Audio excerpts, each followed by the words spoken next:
Welcome to the Rooted Outdoors podcast. My name is Corey Bauman. I'm one of your co-hosts, and this handsome guy over the other side here is Dave Ashworth, my other co-host. Dude, what's going on, man?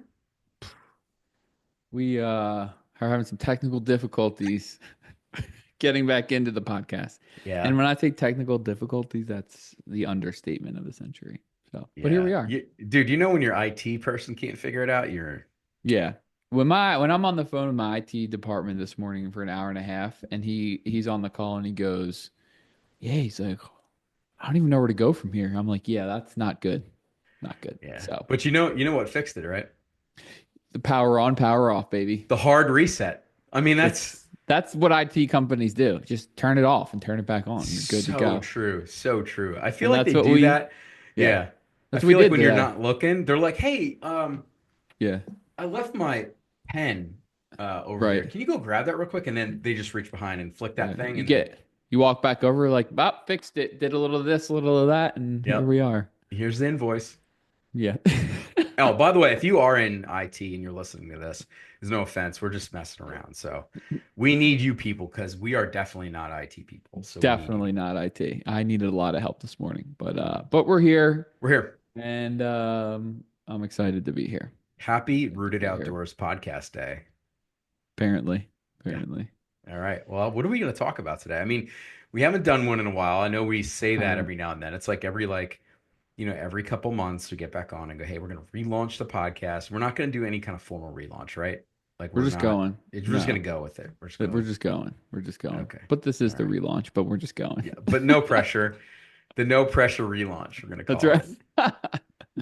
I like it. I like it. Dude, what's going on in your life, man? Give us a quick update.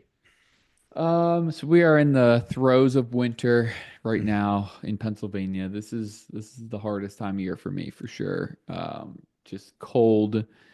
This week our wind chill, I think for 5 or 6 days in a row. The wind chill, I don't know if it's gonna hit double digits. It's gonna be cold. So today I checked this morning, it was 0. So just not getting outside much, not as much sun. So days are slowly getting longer, hopefully getting warmer soon. But yeah, this time of year just kind of feels like a grind. You kind of get through the holiday season, and then we have a bunch of birthdays in our family in January, and then that February, kind of leading into March, can get a little tough. But things are good. We are super involved in our church. Have a great small group of people. Have made some great friends. I'm going to be leading the men's ministry at our church, which I'm really Awesome. excited about. So just a lot of cool things that we're doing there, building really good community that I am excited about and feel really blessed. And work is busy and going well, stressful but going well. So yeah, that's kind of what's been going on. But Yeah, I know we've been talking a little bit about the men's ministry thing, man. That is so cool, dude. I mean, yeah, I love that you're like taking that next step on your faith journey and going to lead some yeah, men. Like I couldn't think of anybody better to do that, honestly. As obviously you've been a mentor to me over the years, so yeah, I'm excited for excited. those men, man. Yeah, me too, me too. I feel very blessed in my life to have people like you and other people that like we just have really deep relationships with. Mhm. And a lot of men just don't have that. Like that's just reality. And I think that's what's been on my heart. Like, what can I do to like, you know, create a sense of belonging for like men? Yeah, Um, and so that's I don't have like a crazy like curriculum or plan or anything. It's just that it was that simple as my pastor approached me and I was like, look, if I can just do it in a way that is just getting men together, whatever that looks like that's what I want to do. And he's like, yeah, do that. I was like, okay. So I'm in. I love it, man. Can't wait to see what God does, how He Yeah. works through you. It's Yep. awesome. Our first event is just going to be a bonfire at my house. So Oof, keeping it love simple. that. Who wouldn't want to come to that? Like a I bonfire mean, and some snacks. Like, come on. little bonfire and Bibles action. I love that. Love it. Get Love in it. there. Yeah. But what's up with you, man? What's been happening? Well, dude, so talk about the cold, right? So a lot of people don't know this, but Texas, like where I live in Texas, does get cold. Like we got snow this year. Like we Yeah. literally got 7 inches of snow Yeah. That's as much at one as time. Yeah, that's as much as our biggest storm this year too, It's actually. crazy. So So in the yeah, next that's next crazy. couple days, it's not going to get out of the 20s. So it'll be in the teens tomorrow morning and on Thursday, and winds blowing like 25. So dude, it's going to be Cold. cold. That Cold is up cold. here in North Texas. So I Hmm. feel you, man. Yep. But yeah, man, things are good. Feel like I'm in a really good rhythm right now with the business and just opportunity and just I know we're going to talk probably a little bit about this, but just you know, being able to like use our time wisely. Um, Everybody battles that, but I feel like I'm in a pretty good rhythm right now with being able to work out, be in the word, still have a like just really impactful days with the business, and then spend a lot of time with the family. Yeah. And so I feel like I'm in a really good place right now. I'm also not unaware that, with good seasons come rocky ones, and they'll be coming too. So just continuing to try and be faithful, grow in relationship with the Lord, and spread the good word, and just do what I can do to impact the kingdom, man. Yeah. Nothing wrong with that, man. Nothing wrong with that. Yeah, man. Um, So yeah. yeah, I know we're gonna talk about hunting. We'll talk about our hunting seasons because we haven't done a podcast, I don't think, during the season. So we'll update quick on that. And then I think maybe you want to talk a little bit about just kind of slowing down. I Hmm. know that's kind of like part of the hunting game too. So I don't Hmm. know if you want to kind of kick us off with maybe a quick update of your hunting season and Yeah. tell us a little bit about what's on your mind there and Yeah, I'd success. love I know we were to. talking about that Yeah, too. that's So right. Yeah, I'd love to, as I'm sharing and then have you share, is kind of tie in this idea of success. I think it's something that I know we've talked a lot about on here, but we've also both processed a lot. Like, what is that? What is success? What does that look like, right? And so as we're both kind of sharing our seasons, just looking at it through the lens of success and how our view of that has changed over time. So yeah, this season was a good season. It was an interesting one for me. So Emily started coaching field hockey, which is at the local high school, which was awesome. The season started sometime in August and went through mid-October, and they ended up being really good, and they went to the district final and the state championship, and so they were like mid to late or November through the season because it got extended about a month, which was, an amazing journey for them. But obviously that changed my hunting season quite a bit, yeah, with practice or a game pretty much every day. And then eventually, getting to the playoffs like 6 days a week. But that was something that we talked about, and it wasn't like an easy decision, but we felt like, and I felt like it was really important for her to do that. And I loved her being able to do that. She has been an athlete her whole life, played sports, worked at a sports ministry out of college, has just always been around sports and loves that, and has enjoyed coaching. Once we had our daughter, she just became mom basically, and that was it. And I think it's really important for moms to take on other things for themselves, but also for their kids to see, like, yeah, mom is not just mom. Mom does whatever. Mom is a coach, or mom does whatever.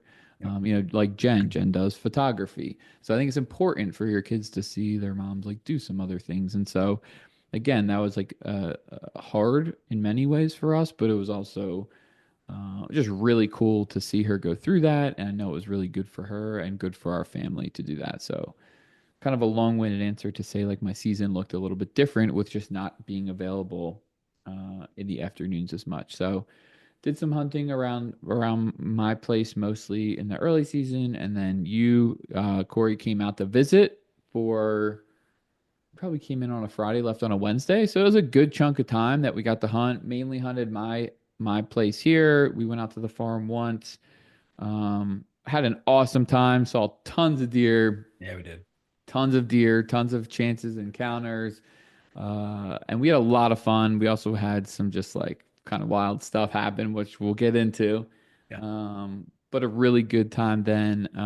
I had some opportunities to shoot some pretty good deer here at my place. Some that I just chose to pass on just for various reasons. I just felt like the probably the one that was like the closest call was it was actually the last day of rifle on a deer that I'd seen multiple times throughout the year.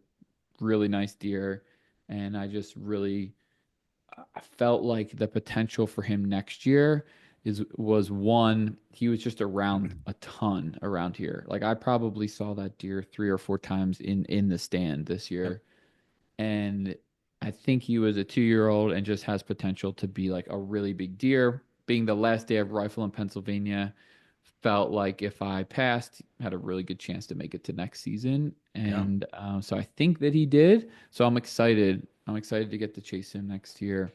Um, but did not end up shooting a buck in PI. I did miss a doe, which is another story while you were here. Um, and I ended up still hunting around here a bunch. I ended up going up and hunting upstate New York with a couple buddies, which was a lot of fun. Just like big mountains, big woods that I had been given a little intel on years ago. Never hunted it, but was excited to. So we just went in there, spent the first day 8 to 10 miles, boots on the ground, trying to look for sign. Hunted it for a couple days. You get a bear tag up there. My buddy had a chance to shoot a really big bear, and he just missed. I'm not going to say his name, uh, but it rhymes with I mate. can. If you're I can. listening, I can. Yeah. Rhymes no, with Nate. mate. Yeah, it rhymes It with doesn't mate, have an M in it. that's right, and he lives in Tennessee. So, Yeah. um, And he's, yeah. now the only reason We'll I put his will make picture in the comments. that's right. I will only make fun of him because he shot like 17 giant I bucks this know. year. So I I mean, every, don't I feel mean, bad every for time he him. comes to Pennsylvania, he smokes He one. does every I mean, time. he So I shot don't. the first deer off your property, did he not? He did. He did. Okay. So, I don't yeah, feel bad for Nate at all. That guy knows how to kill some deer. So he's on some giants, dude. yes, he is. He's killed some really nice deer and is going to kill many more in the future. So, Yeah. but that was But an awesome experience getting to just hang out with those guys and run around some of the big mountains in New York. And so as I was thinking through the season and over the years, I've thought about this a lot. Like, was that a successful season, right? Was that a successful hunt? And there was I'll tie this in, but there was a quote recently. So I'm an Eagles fan. So the Eagles won the Super Bowl recently, and yeah. one of their best players is a receiver named AJ Brown, and he posted a post on Instagram shortly after the Super Bowl about how he felt like winning the Super Bowl would kind of affirm like all his hard work, and like that was like the culmination of all of that. And it was like a day or two after they had won the Super Bowl, that he just felt like it didn't do what he thought it was going to do. Hmm. And he realized that like the process of like working hard and getting up early and going to practice and just grinding out, and like that's what he really enjoyed. And I think that translates directly over into hunting, and we've talked about that on this podcast, and you hear other guys talk about it, but it's the process and it's the chase, and it's the ultimately comes down to just like enjoying what you're doing. And I feel like I've been enjoying what I've been doing more than I have in the past. And so my success is defined is, am I enjoying what I'm doing? Like, am I having fun? And that doesn't mean you don't like work hard or you don't go after it or whatever, right? Because I like that's fun for me. But if I get to a point where even if I ended up like shooting a big deer, but it was like I was putting a ton of pressure on myself and it was creating anxiety, like that's not successful anymore. Right. Because what is that like? What am I even doing out there then if it's just killing me mentally and emotionally and spiritually, quite frankly? Yep. And so I didn't shoot a deer this season, and I would consider this a successful season. Had some great experiences, had a ton of fun. I'm enjoying hunting my property. But it's been really interesting to just process through um, what success looks like. A big part of that too, which we'll talk about a little bit, probably is like learning to slow down, which is Hmm. something I've been processing a lot recently. So. So yeah, that's kind of my season in a nutshell. Man, I totally admire that because like and I know you obviously, but I know that you're genuine when you say that. And I think it can be easy for somebody just to blow off their season and say, like I was waiting to shoot a bigger one and like I'm happy it's a success anyway. Like or just like make up excuses why they didn't, but in the back of their mind, they're actually really, really disappointed. But I actually know that you're not, and I think you learned a lot this year, especially on your own property. Yeah. That is gonna it's gonna be so important, just those little things you learned, Yeah. as you continue to learn your property. But that first year, that first full year of hunting, I feel like you learned so much, Had some you know? great hunts, had some good encounters. Like I had a blast. Yeah. I'll turn over to you in one sec. I had this thought the other day, if you were to like go into the woods and like nobody knew you were going, you weren't going to share it with anybody, you weren't going to post on social media, even if you killed the biggest deer of your life, like you weren't going to do anything with it and no one would knew what you did. You're not going to look at what anybody else is doing. You're just going to go out and hunt. Like, would that be like enjoyable? And I feel like that is like the measure now. Like, remove everything else and just like, is this enjoyable for me? Because I Yeah. know for me, what I've struggled with is looking for affirmation from other people and comparing to other people over the years. Like, oh, well, he killed this, and so I need to do this, or he's doing this. Why can't I do that? And I've tried to remove myself from that as much as possible because it just steals your joy. It steals Yep. any joy that you have. So, Yep. um, I'm still processing that. It's not perfect. I certainly put some pressure on myself at times and again feel overwhelmed at times, but I feel like I've grown a lot in that area. Um, and it's been fun. It's been fun. But It's good, man. how I about you, feel like, man? You had quite an eventful season, so I want to hear from yeah, you. I did. I went back to deer hunting this year. Did you ever think you Oh would my say goodness, that? dude. It's crazy. Well, for those of you that didn't see the other podcast from like a couple years ago, I don't even know what the title was, but I had not hunted deer one time, and it was like end of December, maybe early January, and I was like, man, I haven't like hunted deer at all. It was like it just blew everybody's mind, blew your mind, It blew my blew mind. my mind because I got into duck hunting and and Charlie, it was like I think it was his first year hunting, and so I couldn't even think about anything but ducks. Yeah, Um, but this past year got a new bow, was shooting a lot more, getting ready for the season, and then we scheduled the trip to PA. So I was like getting pumped about that, and I was like excited to like get back in a tree in the fall in Pennsylvania because there's still nothing like that season. The way it smells, I mean everything, dude. And that's how I grew up. So like I'm just there's a lot of good memories with that. So I was excited for that. And I think it had already been planned. I think we had planned the trip to Pennsylvania. And then I found out I got drawn for the Hagerman hunt again. So for those of you again that haven't watched like previous episodes, there's a Texas draw hunt. Texas is a big draw system. I mean, there's a lot of opportunities to get drawn for different kinds of hunts all over the state. And the Hagerman is well known for just giant non-typical gnarly bucks because the draw hunt, I mean, they only hunt it once a year, so there's not a lot of pressure. There's a hundred and I think roughly there's a hundred and well, let's see, 70 times. There's maybe like let's just say 200 people that hunt it, and it's thousands and thousands. I mean, tens of thousands of acres, every year, and so it's hard to get drawn for it. Apparently, it's not for me, but I got apparently drawn not. twice already since we've lived here. The first time I saw probably the biggest buck of my life in the last day. Couldn't get a shot, rattled him in. It was just an awesome experience. So I already kind of had like one leg up and like kind of knowing the area. And two of the units were the same units. You can hunt three units, but two of those units were the same as when I hunted before. So I knew the one unit. The other one I did not know. It was a smaller unit, kind of on the outskirts of the Hagerman.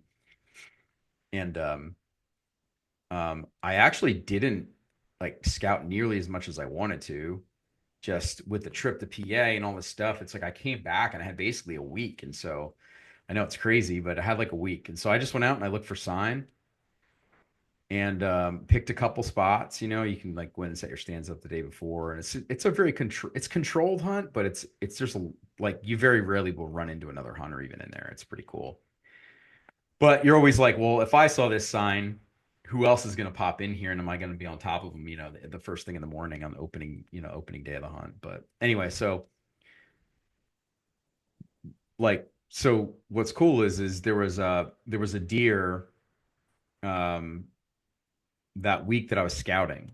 That I had scouted this like far into this one unit, and there was a working oil rig, and it's pretty loud. So like, I was just kind of like going around the back of the oil rig, and it was like timber along this lake behind it and stuff. And I just happened like I was just like sneaking around a little bit, and I'm like, I bet you there's deer bedded back here because they know people are coming and going and stuff.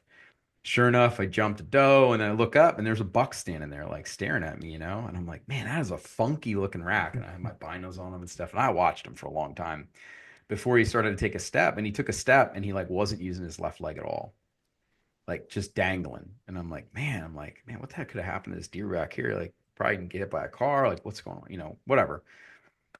And the more and more I thought about it as I walked away, and like back to my truck and stuff, I'm like, man, I wonder if I should hunt that deer. Like, I feel like I should hunt that deer. Like, I don't know, it wasn't the biggest deer by any means in the Hagerman for sure, but it was just, I don't know, it was a cool experience. I thought about doing it, and I was like, once I started seeing other sign in different places, I'm like, no, this is where I'm gonna hunt. So I like Yeah. kind of forgot about that deer, and I'm hunting. And the first morning, that Thursday morning, I missed a good one, like shot right over its back. Just dumb, stupid stuff that happened. Arrow or arrow came off the string when I drew back. I bumped it, like just stupid stuff that kind of happens. And rushed a shot when I ended up getting it back on and shot over this deer's back. It was a nice deer.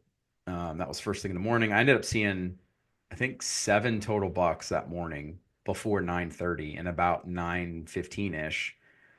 This I hear this deer like raking this tree, like up in the pines. And I look up and get my binos out. I'm looking, I'm like, no way. Like it's that deer. And I'm like, I'm not that far for a deer to travel, but he's like not using his left leg. And I Yeah. know they can, whatever. I know the whole thing. They're survivors. You know, but he was about a mile. I mean, it was a mile away, and he was the other direction, coming from the other direction, and I'm like, man, it's that deer. And I'm like, well, I remember saying, man, if God wants me to shoot this deer, like he'll just literally walk down here, you know.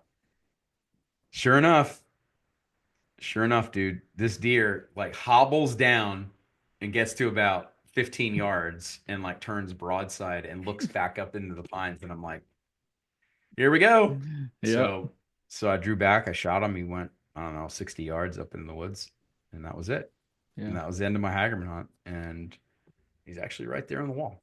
It's a really cool rack. It's a Yeah. It non-typical, is cool. won't score anything, but dude, the memory of that hunt again is just so cool. So cool. Um, and then I got out a couple times on public after that.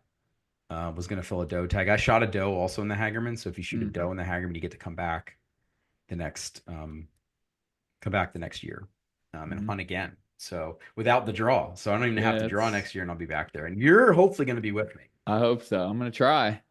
I will Yeah. get there someday. I don't know if next year is realistic or not. Um, but I will be in the Hagerman someday. I've Oh, heard you too better many be there. too many We'll get stories, you in there. too much giant deer, too many giant deer running around. Dave will be in the Hagerman someday. So Yeah. Well, the thing is it's a point system. And so yeah, I was able to draw with a buddy of mine here in Texas. So it was cool. We hunted it together. yeah, that was cool. He shot a doe, and he didn't shoot a buck, or did he shoot a buck? I don't No, think, he from shot a what doe. you told me, I don't think he shot a buck from what I I remember. totally blanked out because he did shoot a giant in Oklahoma Right. Yeah, you told deer. me that too. Oh my, Yeah. bigger than the one he shot last year, which is my Huge deer. goodness. I mean, it was a slob deer Yeah, huge anyway. deer. But no, but he shot a doe, so him and I are going back next year, and he's pumped about it. And then we want Fun. to get you in, so hopefully I'm trying. between the three of us, we'll get you in. That would be fun. It'd be fun. Yeah. Well, talk about before we kind of move on here, just like success for you, right? How has that evolved over Yeah. time? Uh, would you define, obviously you killed deer, right? But like, would you define last year successful? Why Yeah. or why not? I mean, I've been hunting for probably 30 years, close to 30 years now, even with the bow and stuff. So, a really long time. And I think, when I was younger, it was about the kill, like 100%. Like, I didn't even, the thing is that I didn't even really understand how to hunt. Like, I didn't really understand deer. I didn't understand it. Like, I just would get lucky. And if I got lucky, I would, like, my first instinct was, I'm going to kill this thing no matter what it is. I always had doe tags, always Yeah. had, so I shot a lot of doe, shot a lot of smaller bucks, stuff like that. But I was killing a lot of deer, and that was the success. The Yeah. success was, can I drag something out of the woods today? Like that's literally it. And then like I'd be obsessed with that piece of it. And so, if I didn't shoot one that day, but I got close, like I'd go back in the next day and it wouldn't even matter that like I wasn't chasing like an individual buck or anything like that. It was like that. It was like I tasted like getting close to killing something. Mm. So I think it's definitely evolved over time, as I've gotten older, as I've learned how to hunt better, especially as an archery hunter and be more of a woodsman. And that like success to me now is, can I be in the game? Like, can Mm. I put myself in the game? Can I do everything that I possibly can do? Look at the right sign, you know, go in as scent free as possible, play the wind, do all those types of things that we talk about as archery hunters. And the only way you really know is when you beat a deer. It really is like if you beat a deer, right? Because Right. you got to beat all their senses, man, and it's so Yeah. hard to do that. And they've got to make a mistake, like a mature deer, especially. They have to make a mistake. They Yeah. do. They They're do. just they're too good. 100%. And I think about like not executing on the one I missed at the Hagerman. That was a mature deer, but I feel like I succeeded because I had that deer. If I didn't make the mistake, I Yeah. mean, I probably would have killed that deer, you know. Yeah. And he never knew I was there, and none of those deer knew I was there. And so then I knew, like, man, I had 7 bucks come by my stand basically in the morning, and it's like, so anyway, long story short, that's success to me. Like, if I can cap it off with a kill, like, absolutely, Of like that's course. still part of the game, dude. Of But course. but if I don't and I walk out of the woods, I walk out of the woods way different than I did years and years Yeah. ago. Yeah. And sometimes I've had, and I'm sure you've had too, like, I know for a fact, like, I was in the game, right? Based on, like, I know I played the wind right. I know I was in the right area. Um, so on and so forth. Like, I came in the right way. Like, I didn't cut corners. I know I was in the game. Doesn't mean you're going to see anything. Yep. And you could feel okay with that. Like, I've had hunts where I was like, man, like, I did everything right and I worked really hard to get here and I didn't see a deer. I feel like I was a successful hunt. I was in the game. I tried my best and Yep. I've also had hunts where like maybe cut some corners and like I knew I wasn't in the right place, but I didn't want to move. And it's like those ones don't feel as fulfilling because you're like, Yep. yeah, I could have done maybe a little bit more. But there's plenty of times where like you give it everything you have and you use, all the skills you have and you take your best shot, Yep. you're not going to see anything. And like that should be considered a successful Yep. hunt in my opinion because it does take a level of luck too. Like absolutely does. Like Yep. you could do everything right. If you do that enough, yeah, it probably will pay off. Yep. But just because you do it one time, I mean, some of the best hunters that we both know and follow, I mean, they'll go a week without seeing a deer. I And know. then on day 8, they'll smash a giant. Mm-hmm. Those weren't 7 unsuccessful hunts. Like Nope. these guys know what they're doing. They're putting themselves in really good position every hunt. Yep. Just because like you can't measure it on seeing deer, killing deer. Like there has to be more to it than that, in my Yep. opinion. Especially with a mature deer too, a lot of it is like little incremental steps each Yeah. day.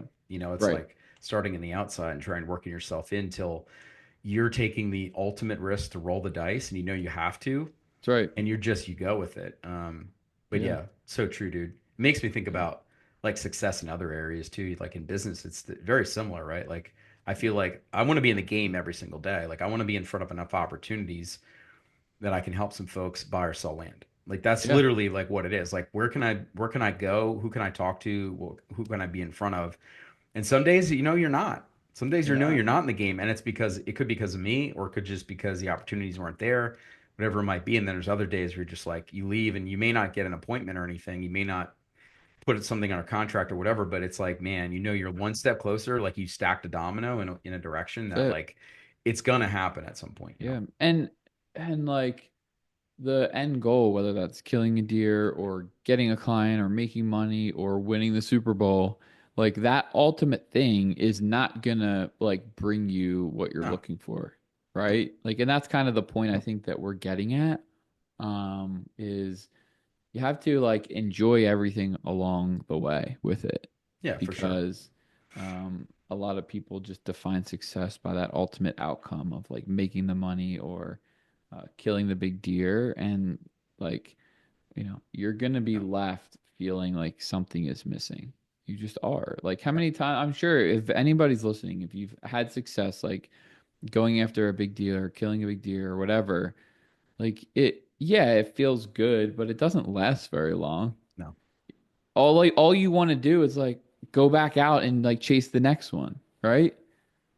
And there's something to that. And so just thinking through that and like being aware of that, and not putting all of your eggs in like, if I kill, it's a success. If I don't, it's a failure.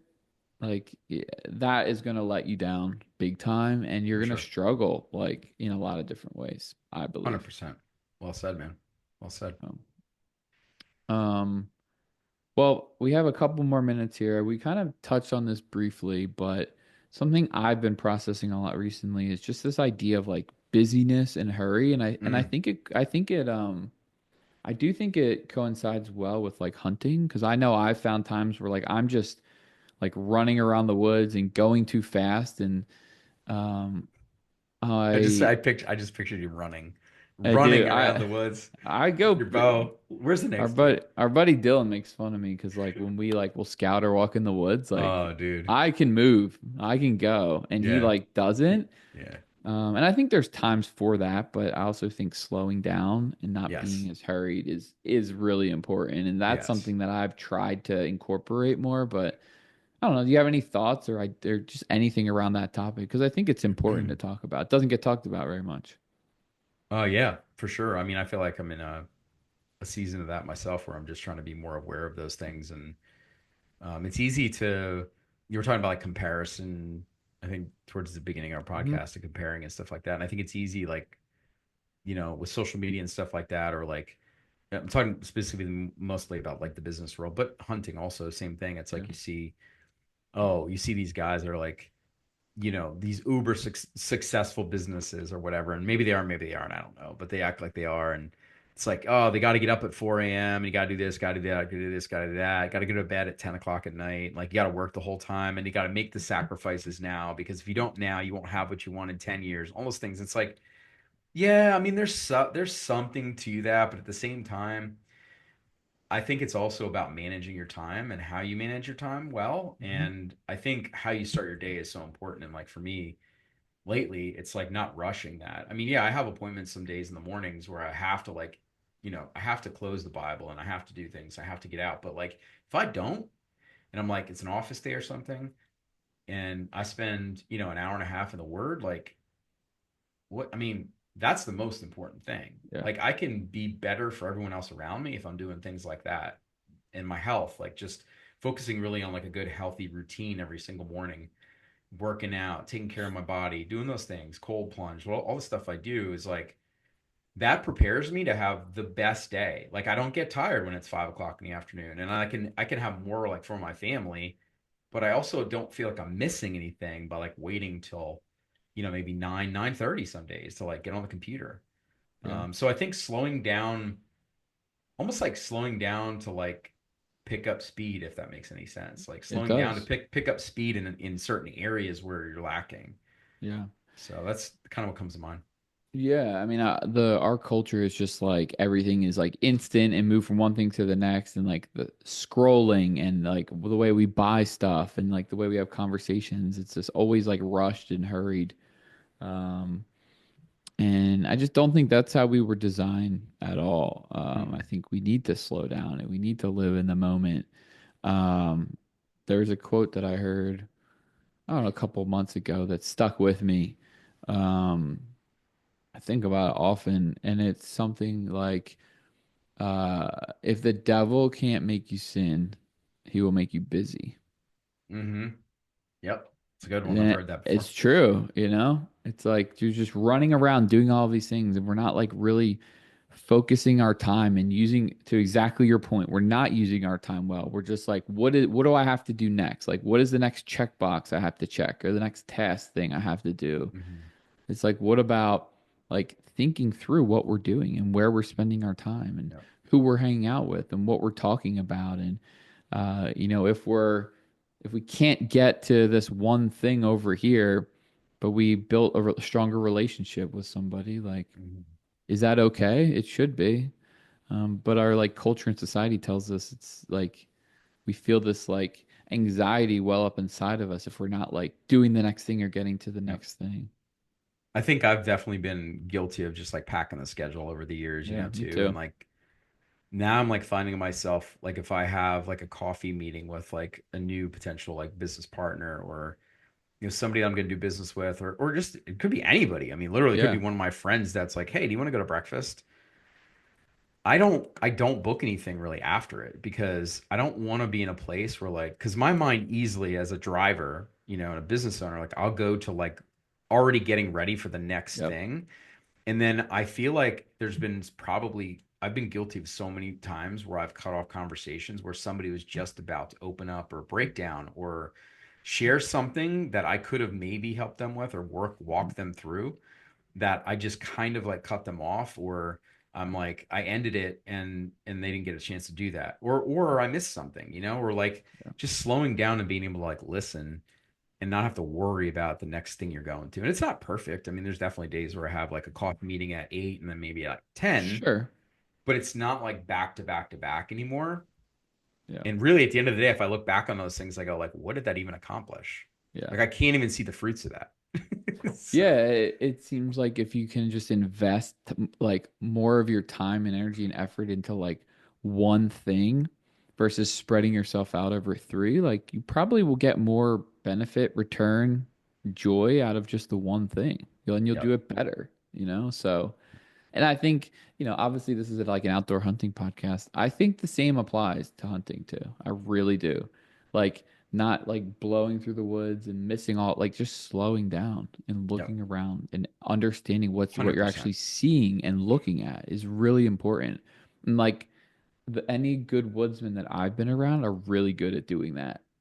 Of just like I'll move fast and I'm look back and they're back there like thinking Yeah. through something or looking at something. It's like, 100%. what are they doing there? It's like, no, they're understanding what's happening and taking their time. Yeah. They'd rather figure out exactly what's happening there than cover an extra 2 miles in the day. And there's something 100%. to that. Something to Yeah, that. absolutely. So, And I think that's like the perfect example of that is like, picking a tree stand.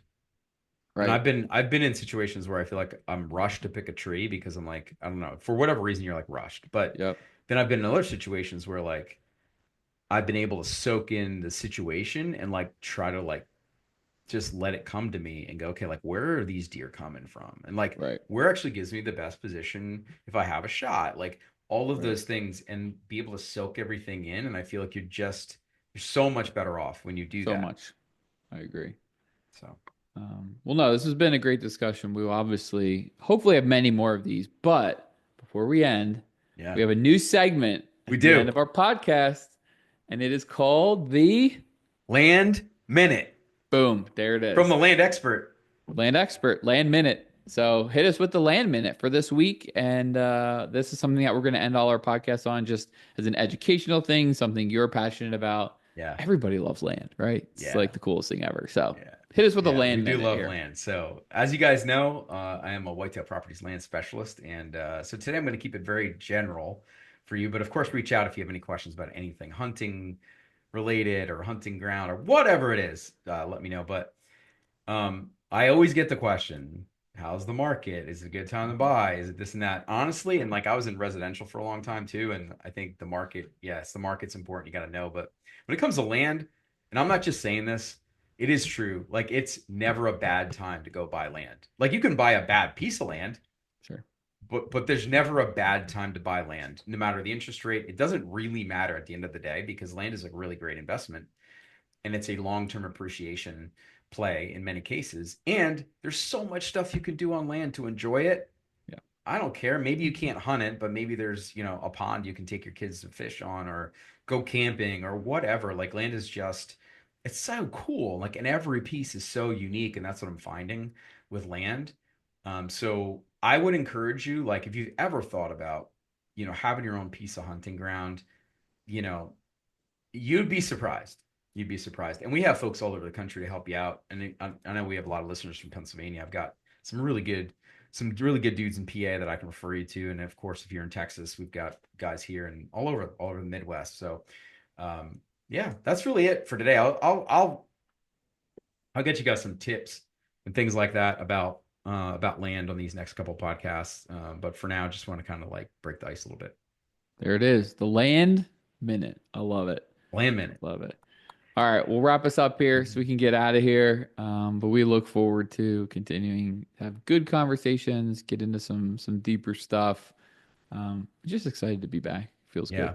And guests too. We're gonna have some really cool guests on. We're gonna be talking Yes. about a lot of stuff, not just hunting. I mean, we're gonna be talking about probably horses and equestrian and Yeah. land management and buying land and fishing and camping and all kinds of cool stuff that we're gonna make it educational and also fun. And we want you to meet some really cool people too. So, and I think one of our first guests, maybe we can make it like a quick one if he doesn't want to do it for a long, but like you got to bring Nate on to just tell the story about the bear because I feel like you can't tell it. He's I got to tell can't. it. Well, he's got a couple good stories Okay.